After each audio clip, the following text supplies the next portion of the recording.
ask about.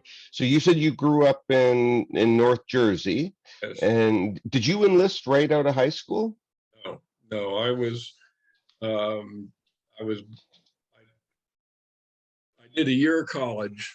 I was not a good student at that time. I credit the Army for teaching me how to study.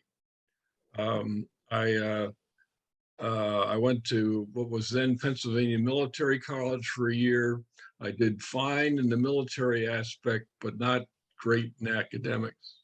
And I learned then that I had no idea what I wanted to do, and I'm the type of person that needed some type of goal to focus on to study. So I took the next couple of years off and tried different jobs. And fortunately, I fell into the medical field almost by accident. I got laid off at Sears. I was in their clothing department right after Christmas, looking for a job, and the VA hospital in the area had a training program that you were paid as a nursing assistant. I thought, well, it was pretty good. I'll give that a try, and I liked it. So that's how I got started in the medical field.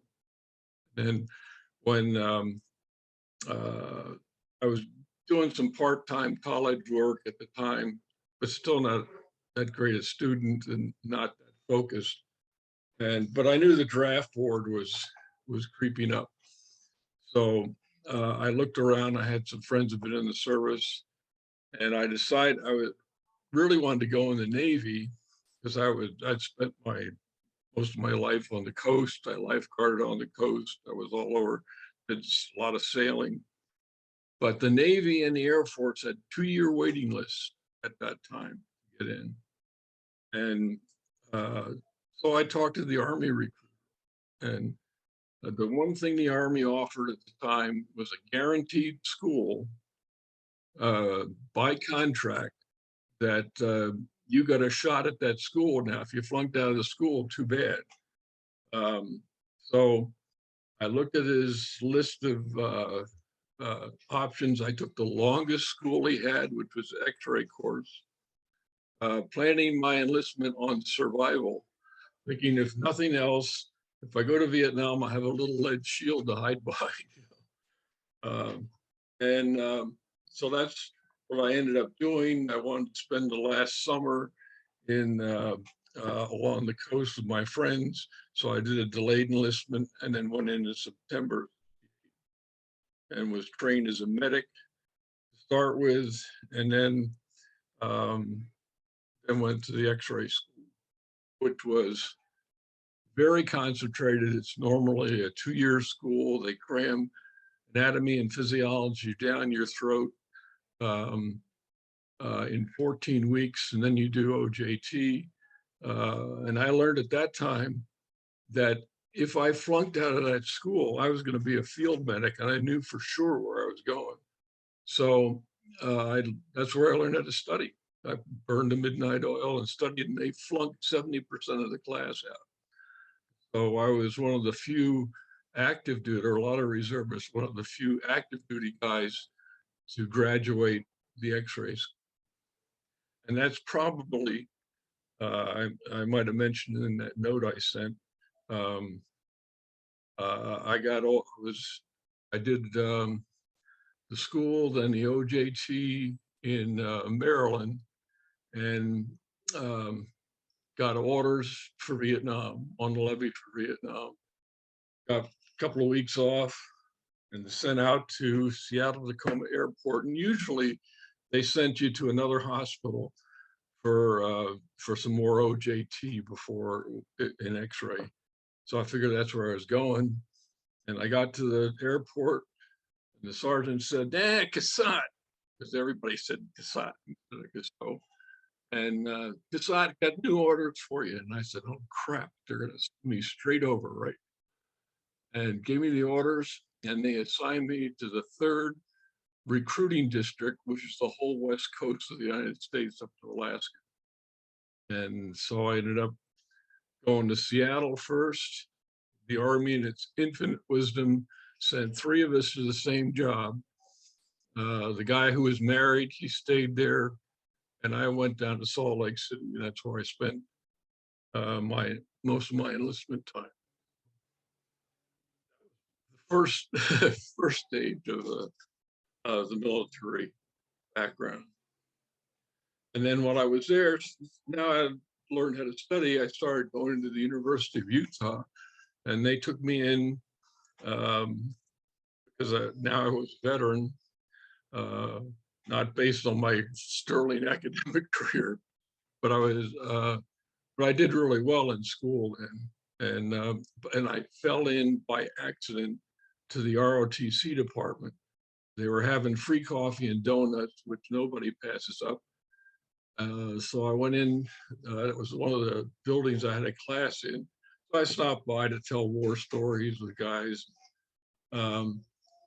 They were trying to get veterans in because enrollment was down because of Vietnam. So they said, "Oh yeah, we can get you through this in a year and a half," which is about the time I had to graduate. So I was engaged at the time. I talked with Valerie about it, and wasn't all that keen on it at the time. Um, so I went through ROTC, got commissioned, uh, and then the two of us went to Okinawa together. Was our first assignment, and you have to, when you're getting commissioned. And I was a good student then, so I pretty much got my choice. But that you still have to four branches: two combat arms, two combat support arms, and one I picked was Medical Service Corps, but I picked armor and infantry and all. They put me in Medical Service Corps probably because of my medical background. So, but Medical Service Corps is all administrative. You do everything the doctors and nurses want to do. So I was assigned to Okinawa as a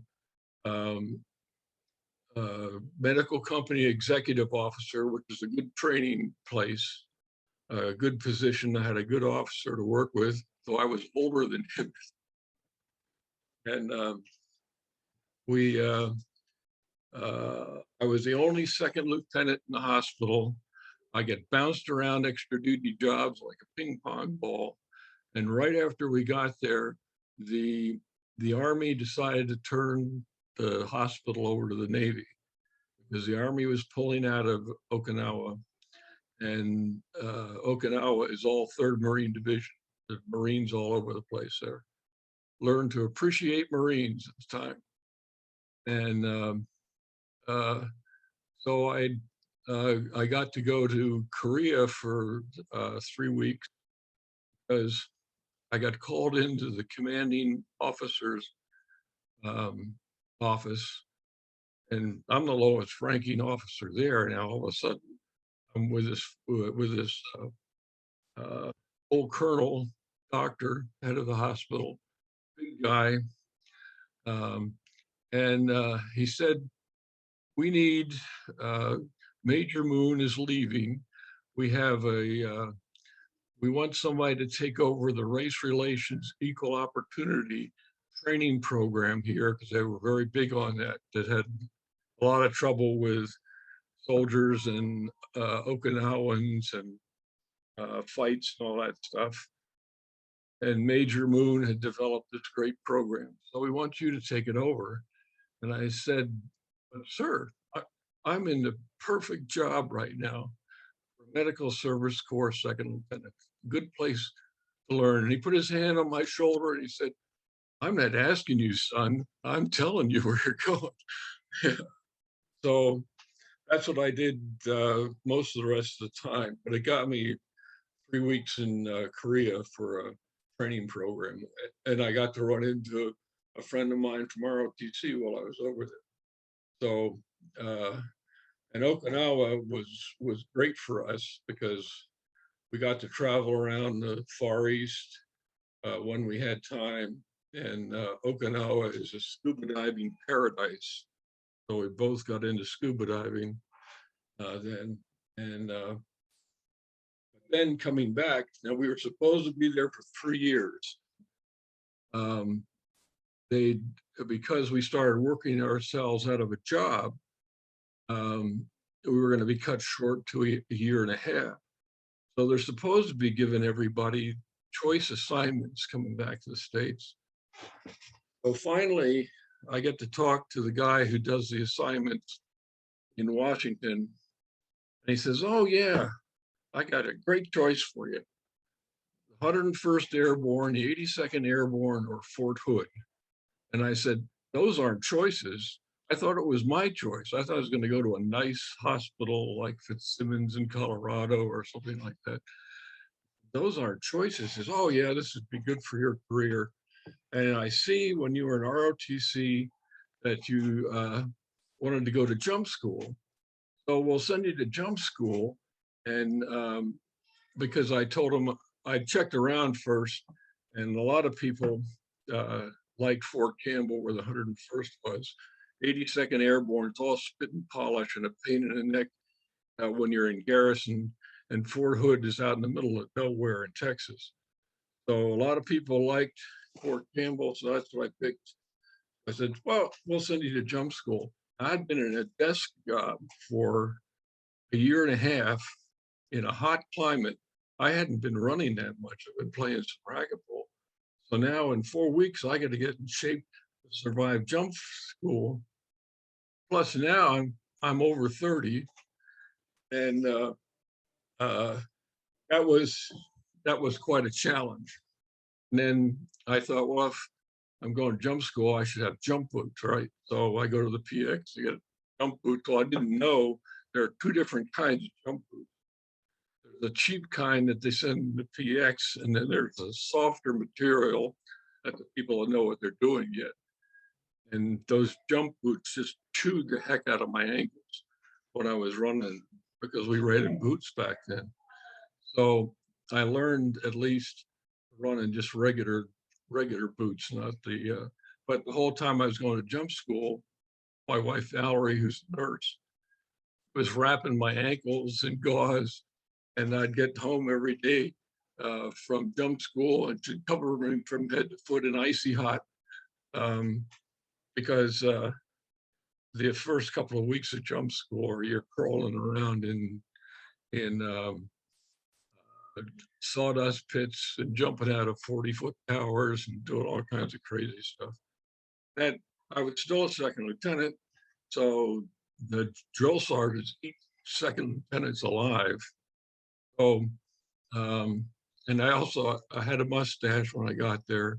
One of the pictures I may send you was a picture of that they took when you first got to jump school of you getting ready to jump out of a plane, but it's an old dummy setup, and I had a mustache. Well, the first day was start you off in 2.5 miles, and you work up to 5 by the end of the jump school. And while we're running along, the drill sergeant's running by me, and he said, you know, sir, you have a mustache. I said, yeah, well, that's allowed by regulation now. He says, well, if you want the mustache, better be in your back pocket tomorrow morning. You're going to be shaving that off while you're running. So consequently, I shaved it off that night. So the picture that I have was the first day at jump school, and I still had the mustache at that time. And the easiest part of jump school is jumping out of the planes last week. So, and then I went to the 101st Airborne. Nobody was on jump status at the 101st Airborne. They're all air assault, all helicopters. So it shows you how much Washington knows about what's going on. So I was a medical platoon leader at the 101st. I wanted to play medic with the rest of my medics, but I had to keep them out of trouble. And I tried to talk them into going to nursing school, but they all wanted to be PAs because their medical trainer at battalion was an excellent PA or officer. And so they all wanted to be like him. and my wife was a nurse, and you could tell by then that I was frustrated with doing administrative stuff. I like doing clinical stuff. So it was okay with her if I went to nursing, which was, there was still some stigma at that time about male nurses, but there are a lot of us who are medics coming out of the service, and the enrollments of males in nursing school had gone up. So there were about 4 or 5 of us in the nursing school at East Tennessee State. And that's where I went after I left the 101st Airborne. And I worked in surgical ICU for a couple of years. In the meantime, I was still connected with the reserves, but I had looked at a medical reserve unit there, but I didn't like the executive officer that I interviewed with, but I worked with several of the doctors that were in that unit. But I'd gotten promoted to captain by then.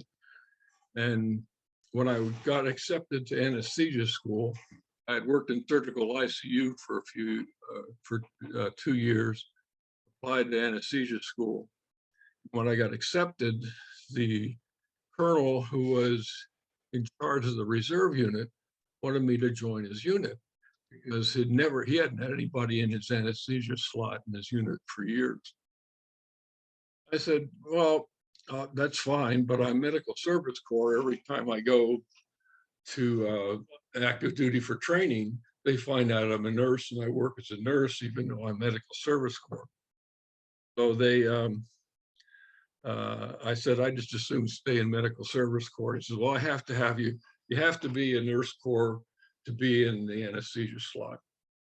Let me ask a question, if you don't mind. I just wanted to get a sense kind of the chronology. So in the time period that you're talking about here, you've just become a captain. Like, what year would that have been approximately?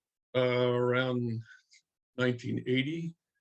Okay, and what year was it when you first went in? Like the stuff that you were taking me through in the beginning, you know, you knew the draft board was about to catch up to you? 1968.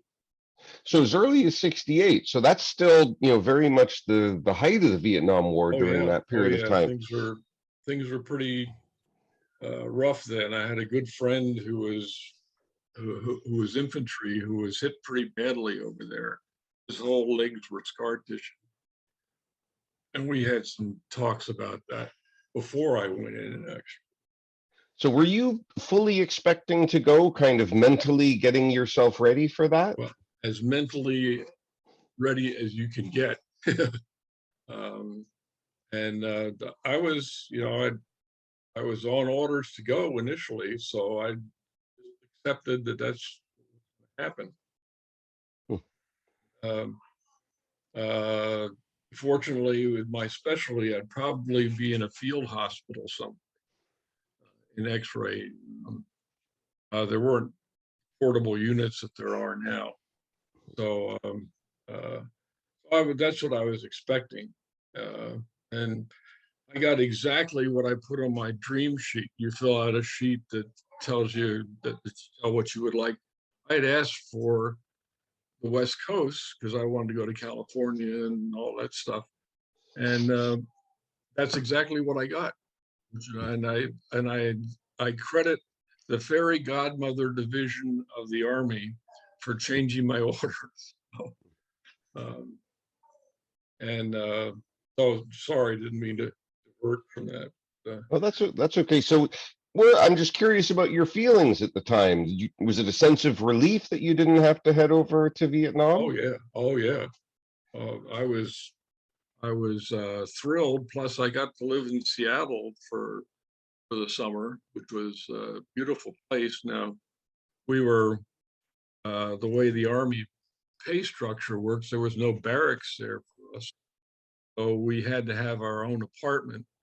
And then the Army paid you clothing and subsistence allowance, but it took weeks, months for that to catch up. So my roommate and I lived on grandma's oatmeal cookies and peanut butter for a couple of weeks, and we played on the generous generosity of other people trying to get invitations to dinner, um, until we finally were able. You know, I was a Spec 4 and E4 at that time, uh, which at that time paid you just about enough to survive, um, living on the economy. So I said, Yeah. uh, So what stage was it when you decided to, to make it a career?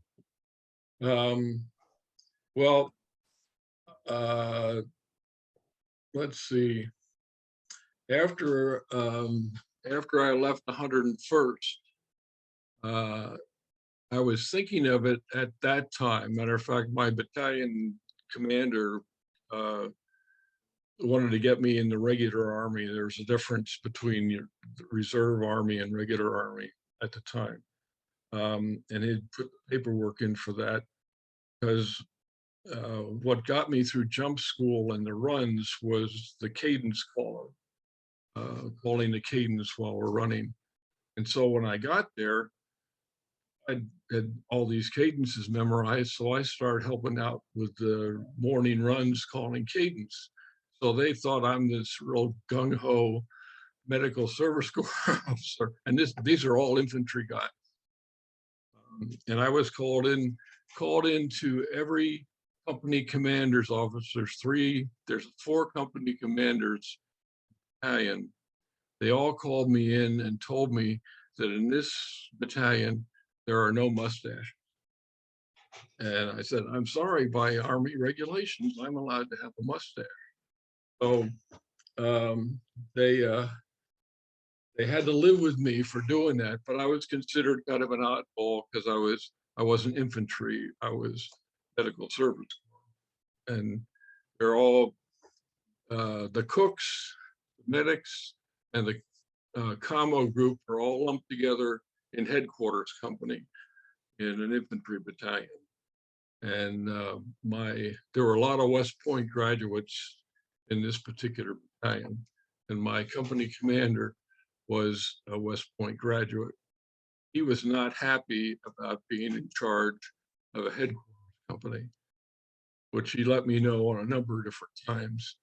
And he called it like being a conductor in charge of an orchestra of deaf mutes, was his description of it. But because we didn't meet his criteria exactly. But it was an interesting experience. And I was thinking of it at that time. I had the almost 7 years in by the time I left there. So that's when you're thinking, well, 3 more years to halfway point. And they didn't explain the reserve system very well to me, or at all, when I left. When they found out I was leaving and going back to school again, they just kind of washed their hands of me.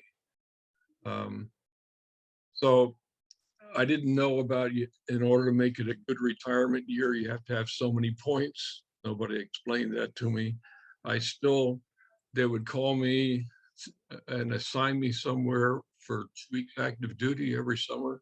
Did 2 weeks. Well, I got the points for that, but I didn't know I could get points other ways to make it a good year. You had to accumulate so many points. So I lost some years in that. And then when I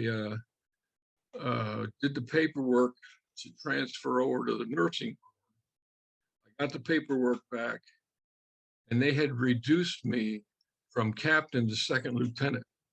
Now I earned that damn butter bar off, the second lieutenant bar off on active duty, and I got promoted to captain on my reserve time. And the first time I told a full colonel that he could take that paperwork and stick it where the sun don't shine, because I'm not taking that. I got away with that because he was one of the doctors I worked with. And he says, oh no, son, you don't understand the reserves. I'll get you back to captain in 2 years, because we have unit vacancy promotions, and you'll be in an 04 slot or an 03 slot. So I'll get you back. Well, it took me 7 years to make captain back again, which put me way behind the promotion curve along the way. So after that, I anesthesia school in North Carolina. I joined a reserve unit down there. Did some training with them, then did a summer back with the Tennessee unit down in Hattiesburg, Mississippi. Did 2 weeks with it. And so by the time I accumulate this, now I'm up to 10 years reserve time. So even though the reserves and training and all that stuff is hard on the family, they're the ones that deal with it, because I'm gone 2 weeks out of the summer and I'm gone 1 weekend every month. Oh, I miss some stuff as well. Kids are growing up. But I stuck with it because I like the association. And then when we moved from Virginia, we moved to Virginia from North Carolina, my first anesthesia job. I was with a different, no, I stayed with the same reserve unit in Baltimore. So I'd have to drive from Leesburg, Virginia to Baltimore with that unit, because they were a halfway decent unit. And then we moved 4 years later to Pennsylvania, because Valerie's folks were in Western PA. My mother was still in New Jersey. And I switched to another unit there. And we were there for probably a year or two before I got called up for Desert Storm. And I got, you always think you're going to go with the unit that you're with, but they just stick you where they need somebody in your specialty. So I got these orders by fax on the 2nd of January. I could barely read them. And I looked at the date and I found a phone number, so I called it. And I got a hold of the personnel officer, who immediately started chewing me out for being AWOL. I said, how can I be AWOL? I just got these damn orders. He says, well, we're down at Aberdeen Proving Ground and we're going through pre-deployment training right now. So get your ass down here. So I said, well, I'll get there as fast as I can. So in 3 days, turning my family upside down, getting stuff together, I got down there, and I get there, and they've reassigned me to another unit. And so I had to go from there down to Washington, D.C. And they were the unit I was originally assigned to. I eventually joined their reserve unit later on, after Desert Storm and all that stuff was over. They were based in Harrisburg. But the unit they sent me to was probably the worst unit I've ever been with. Was a unit from Washington, D.C. They never should have been deployed. They were missing half their medical staff. They had the best field medical equipment, but they weren't training on it. They were like the old reserves. Half of them didn't know how this stuff worked. So they had great equipment, but poor training. They were an all-black unit, which was fine with me because my unit in Baltimore was an all-black unit. They were a good unit, but this unit in DC was terrible, and they're the ones we had to go to war with.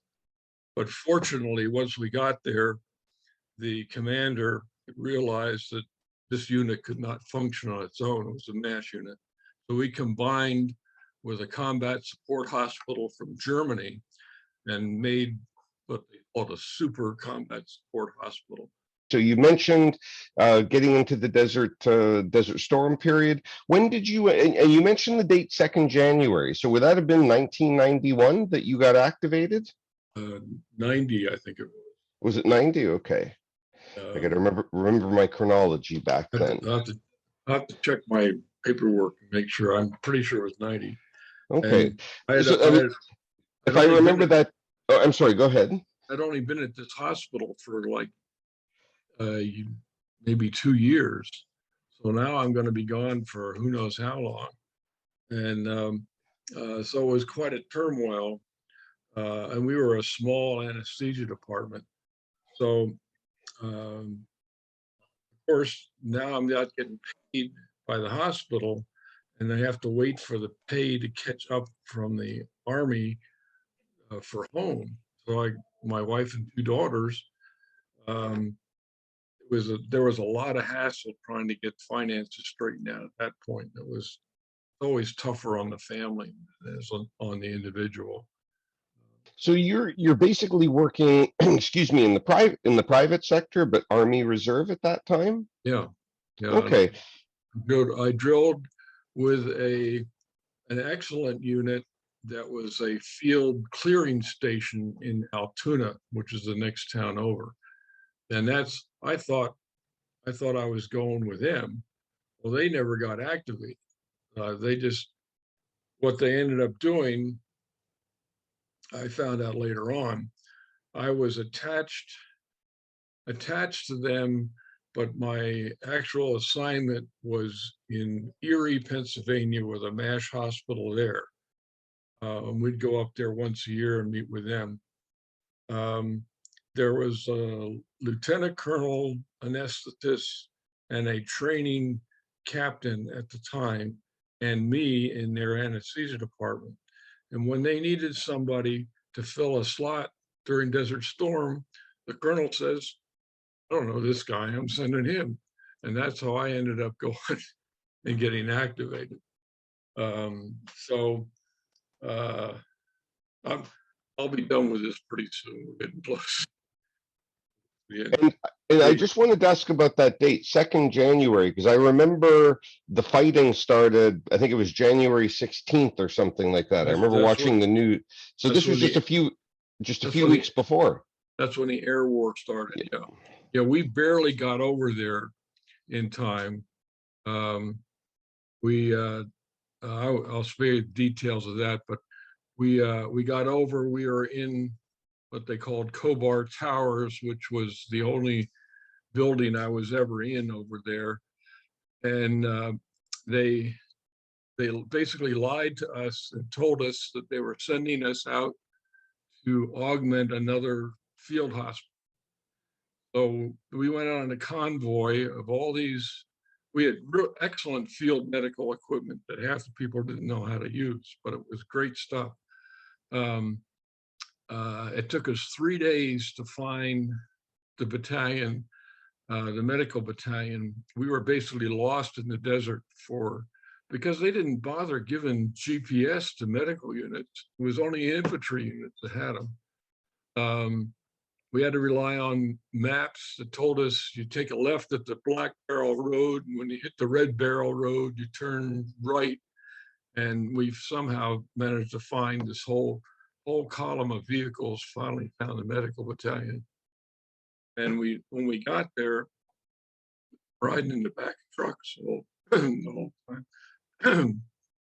It was getting towards dark. They said, "Well, females go this way, female officers go that way, male officers go this way."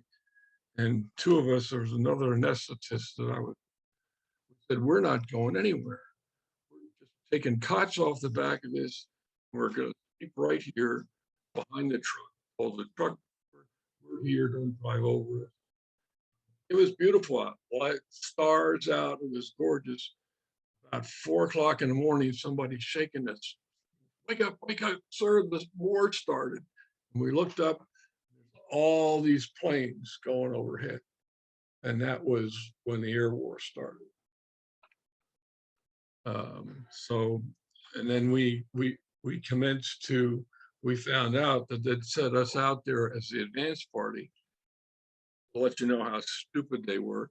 They sent the surgeons, the nurses, the anesthetists, the people that rely on their hands out there to set up tents for the rest of them.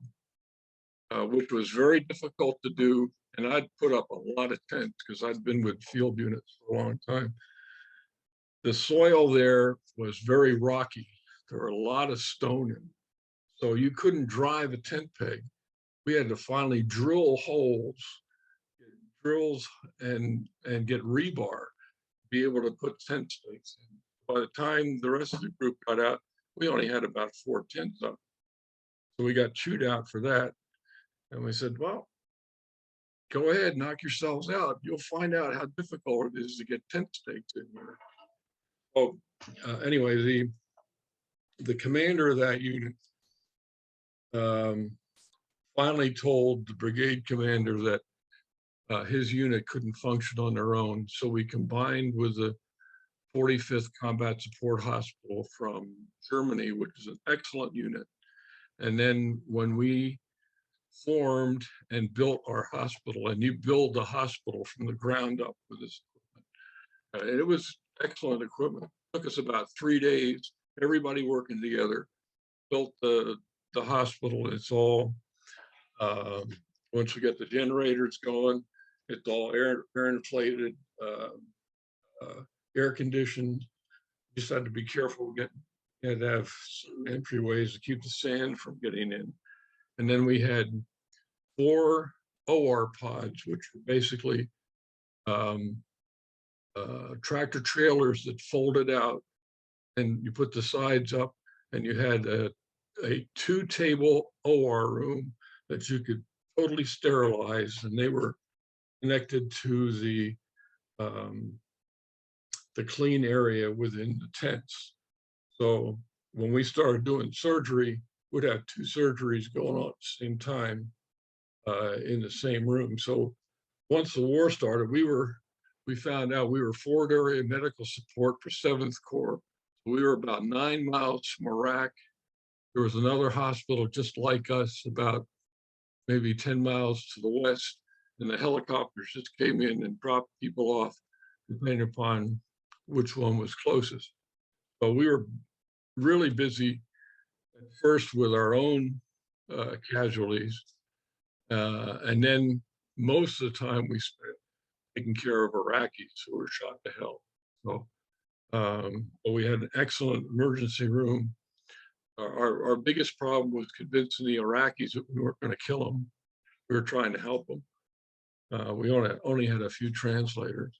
And then once things dwindled down, we packed everything up and had to wait around for a month or 2 to come home. So it was, there were a lot of medical units didn't do anything. We had a mission, and we really felt like we did something. Do you mind if I ask about some of the individual cases that you might have treated and what you remember about conditions in the hospital overall? I can tell you about 2 of them right offhand. Now, the hospital was excellent. We had a great ER staff. Was run by a chief warrant officer female, and they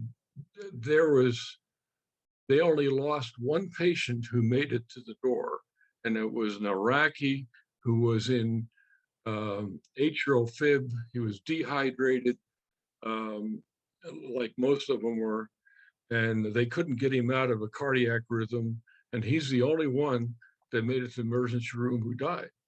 Everybody else, we managed to get to surgery and survive. The worst patient I had of our guys were lucky because they had flak jackets on.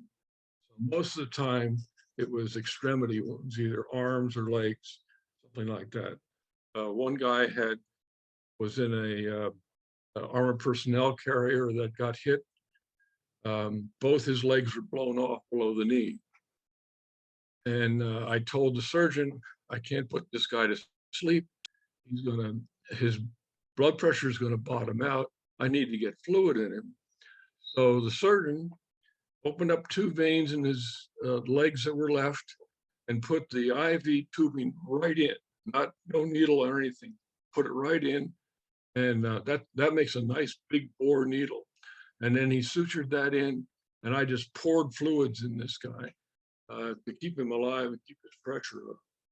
and we got him through it. His heart rate was a little rapid at the time, but he survived that and did well. All of our guys that we treated, we had no problems with. And then the worst Iraqi I had was you could tell the Republican Guard guys. They were better fed. They were much better conditioned than the regular Iraqi soldier. And this guy was Republican Guard. You knew it because he had a bit of an attitude, but he had an open sinus injury. He had a broken arm. He had an abdominal wound, and he had a leg wound. And I got him to sleep, and we had 3 surgeons working on him at one time. He moved himself from the stretcher over the table, which really impressed me because he'd really gotten shot up. So that's 2 of the cases. Right? I'll tell you, our first OR case though was embarrassing for the guy because we took us 3 days to build the hospital. We're going to have an opening ceremony, and our first patient is going to be our star patient.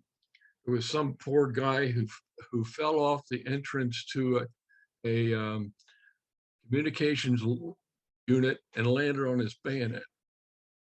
And so he had to kind of live with that injury, but we got him through it anyway. And he was our first star patient. And that was the case that day. But it was an excellent, the commander of the unit was an excellent guy from Germany. They were all spread out, good variety of guys, male and female. We had we had a lot of females. We had nurses. That's a whole different story and the problems that they had. But we also had a female officer, British. There's a British unit attached to us. So we got to trade some equipment and stuff like that with them. But once we were done with that, we went back to the formation area for the medical battalion, and we had to wait for rides home. We were close to Hafar Albatine, which is right on the Tap Line Road, which is the only blacktop road over there, at least at that time. And we got to go in there for one day. Then a couple of MPs got in trouble because some of their religious leaders were beating up a lady who was not wearing her veil right or something like that. So they intervened. So the army declared Hafar al-Batine, we could walk to it practically, off limits for the army, but not for anybody else. So we couldn't go into town or anything the whole time we were there. And we were there, probably a month and a half, 2 months, waiting to come back to the States. And that was probably the worst part of being just around your tents. And we had, depending upon your mess unit, your cooks, you could get some pretty good chow. Where our cooks were lazy, and they didn't get the chow they could get. So we were fortunately right next to an air ambulance unit. Still had Vietnam era Huey helicopters, Vietnam era pilots. Where you've got helicopters and pilots, you've got good food, you've got, they can get anything. And they liked us because we had women. So we got to know them. And they got us a whole case of steaks, which we took over to our cooks. Cooks wouldn't cook them. They said, well, you didn't get that through regular supply lines, so we can't put them in our freezer. So we jury-rigged grills of our own and cooked them ourselves. But it was all kinds of things. The Army and the military in the field, when they can trade back and forth and work like they normally do, without working through the system, works really well that way. that's the way we got a lot of our supplies, trading back and forth with other units. And let me ask a question. The town that you mentioned a few moments ago, are we talking like Saudi Arabia, very Yeah, close to the Kuwait border? yeah. Okay, just want to Here, make sure I got my geography in hand there. they called it the neutral zone. Was right around there. It's like a diamond shape, and then we were about 45 miles northwest of there, right up close to the Iraqi border. We put When Funny thing is, we put our guards out every night. We did all that stuff. Nobody told us that we were surrounded by armor units. We didn't need guards or anything like that. And when they started the ground war, the ground shook because all the tanks started going forward. And we had, we've been feeling the ground shake for a while because of the B-52 bombardments. And then we got sandstorms, and the sandstorms would get the oil from the fires mixed in. So it really caused a mess sometimes. And I had a question about that in terms of transportation. I was at the Veterans Breakfast Club just last week, and they had a medical officer on from the Iraq War, the Gulf War II. And one of the guys in Gulf War I asked a question about exactly that, the oil fires, and his recollection was that helicopters were often grounded. So how did you guys deal with patient transfer in circumstances like that? Well, they were having trouble. The Black Hawk helicopters were having trouble with their turbine engines with the sand. So a lot of transport was still done by Hueys because you could fly a Huey anywhere. And so most of the time, as long as there wasn't a storm going on, there was no problem with getting helicopters in.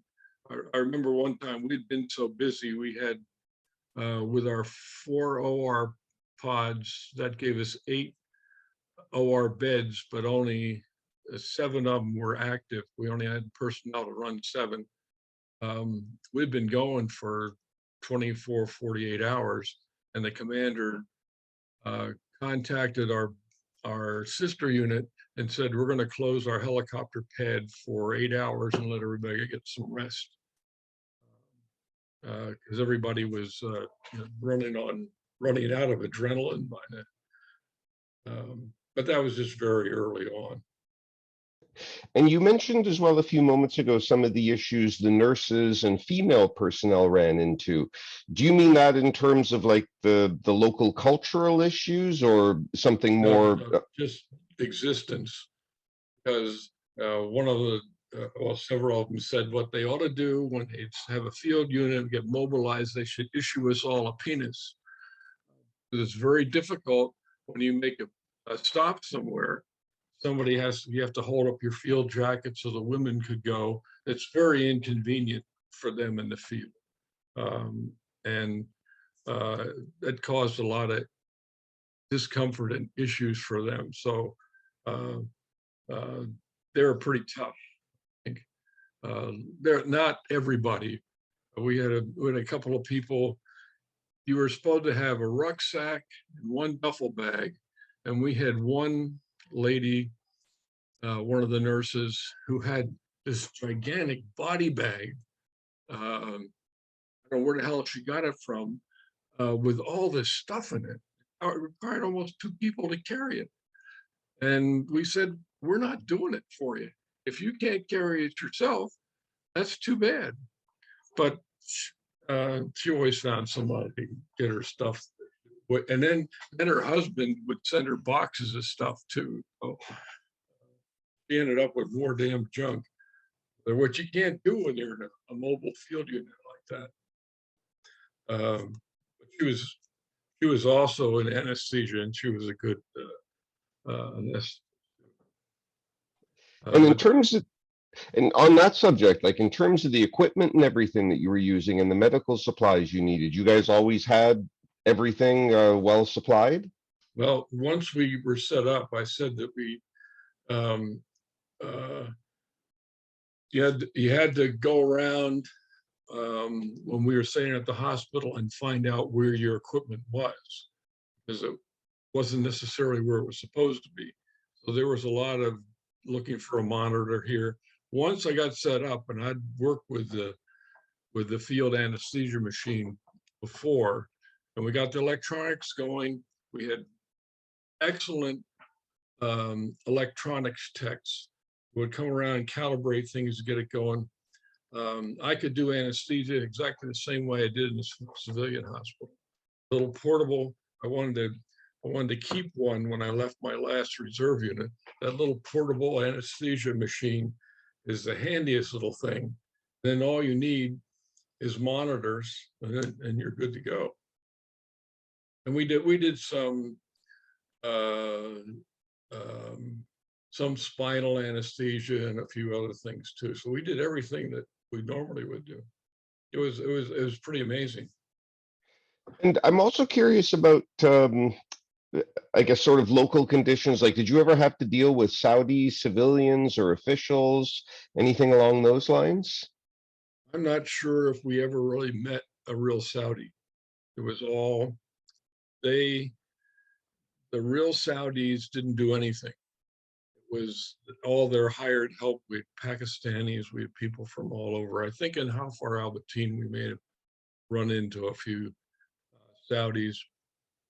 And we went through, we stopped when we were trying to find our medical battalion. We stopped at one Saudi command area, and that had actually a street with trees lined, and they had irrigation from somewhere, and that was a pretty nice setup.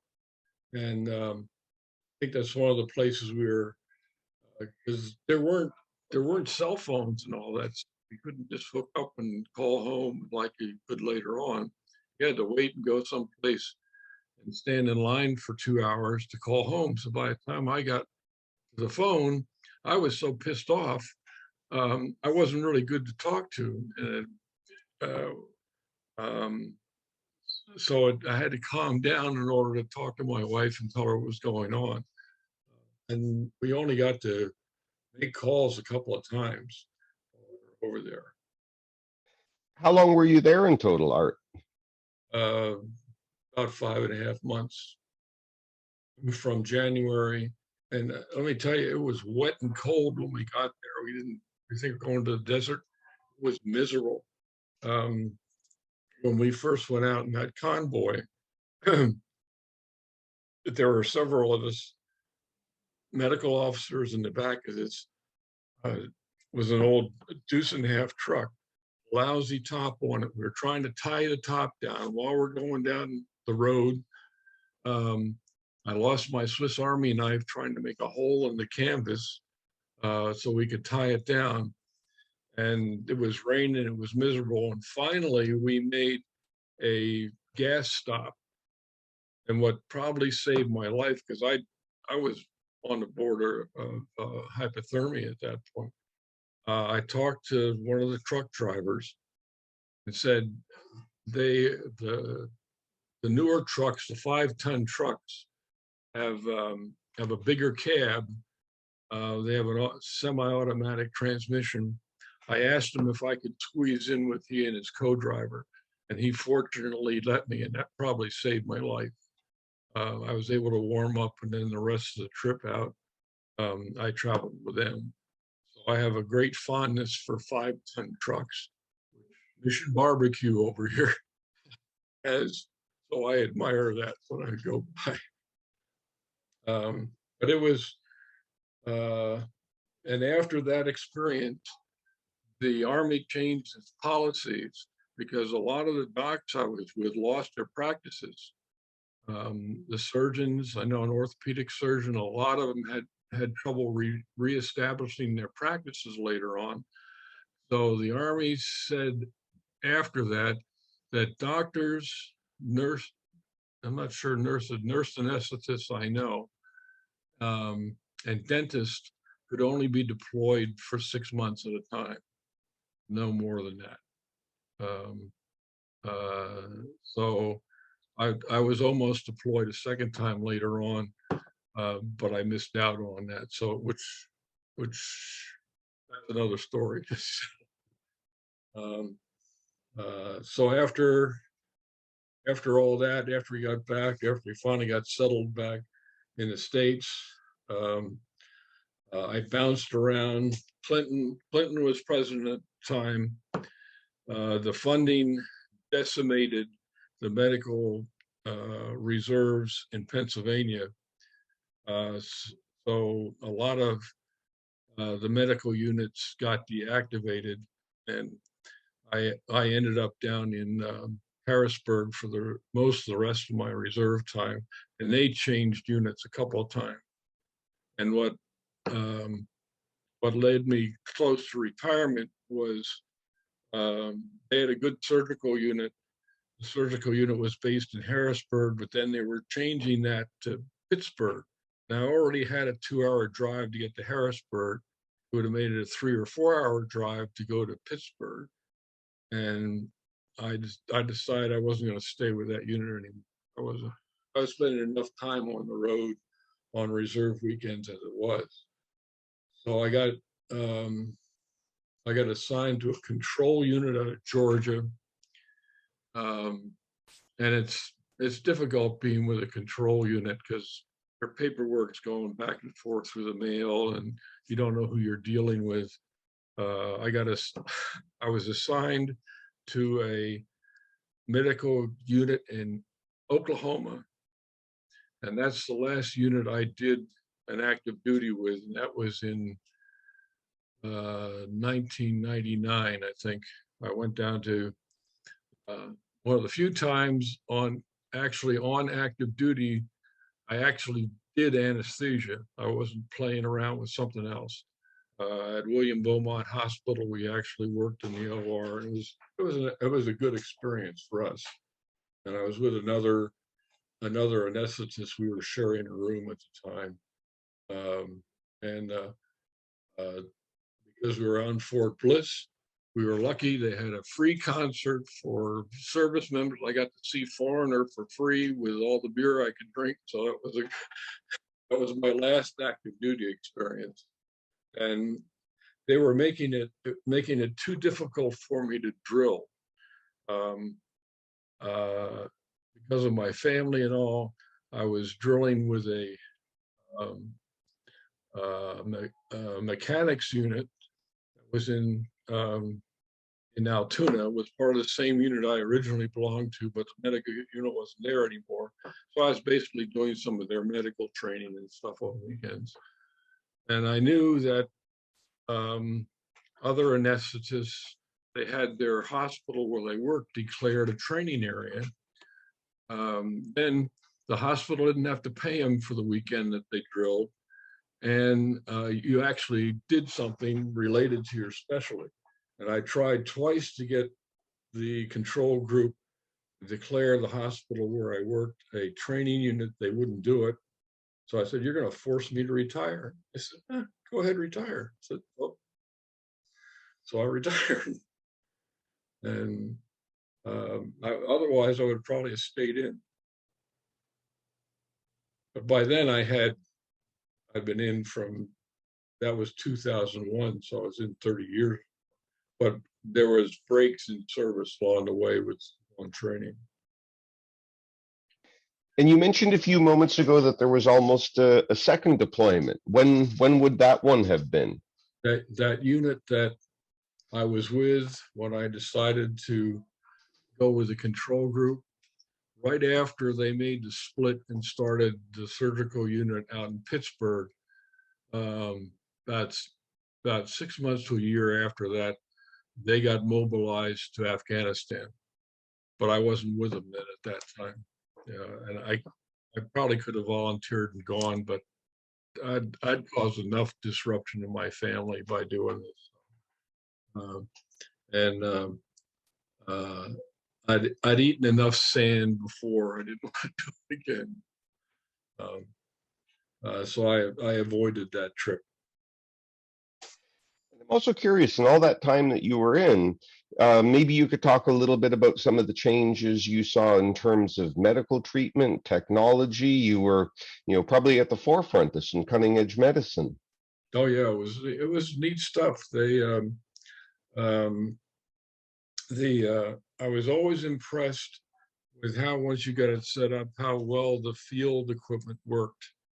Um, when I first got with the reserves, um, they hadn't had anybody in their anesthesia slot for years. Uh, and the supply sergeant said, "Oh yeah, we got this stuff that's marked anesthesia. We got this stuff." So I got the stuff out, and the it had been so long that this unit used cyclopropane gas, which is highly flammable.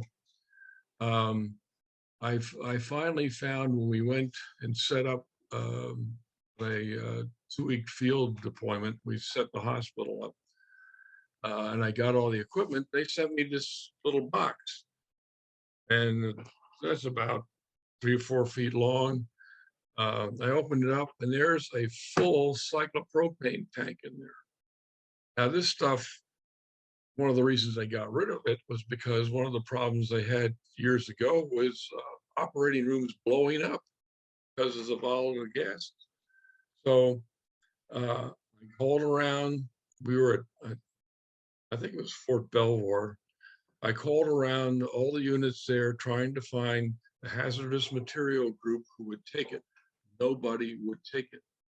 But what I ended up doing was taking it out in the field in the middle of the night and cracking the valve and just letting it go. I got to smell what cyclopropane, which is a very sweet smell, smelled like. But that's how I had to. That's how I had to get rid of it. But from then, the machine was so adaptable that you could just change one part of it, one ventilator part of it, and use just about any gas on it. Very, very handy. And then the monitoring equipment, as long as you had generators and had electricity, worked just fine. But it was amazing how quickly stuff, because people brought things from their civilian jobs and their expertise into whatever unit they were with. That all helped out a lot. And so a lot of changes, but good changes. Fantastic. I was curious about that. That was another topic of conversation that came up on that recent Veterans Breakfast Club. So your retirement was in approximately 2001, you said? Yeah. After the 30 years. Okay. And have you maintained connections since, or are you totally out of the Army now? No, my connections with other veterans primarily. I work in Lancaster County. I work with a group called the Red Rose Honor Guard, and we do the flag folding ceremony, along with another group that sometimes there does the rifle volleys, and we have a bugler with us, plays taps. So there's about 77 of us in that group, and we rotate around doing funerals for other veterans. I am contact with them, and I belong to a shooting rifle archery club that's close by. So there's some vets in there, and we tell war stories now and then. That's about my connection. And the Veterans Breakfast Club, I keep in touch with them.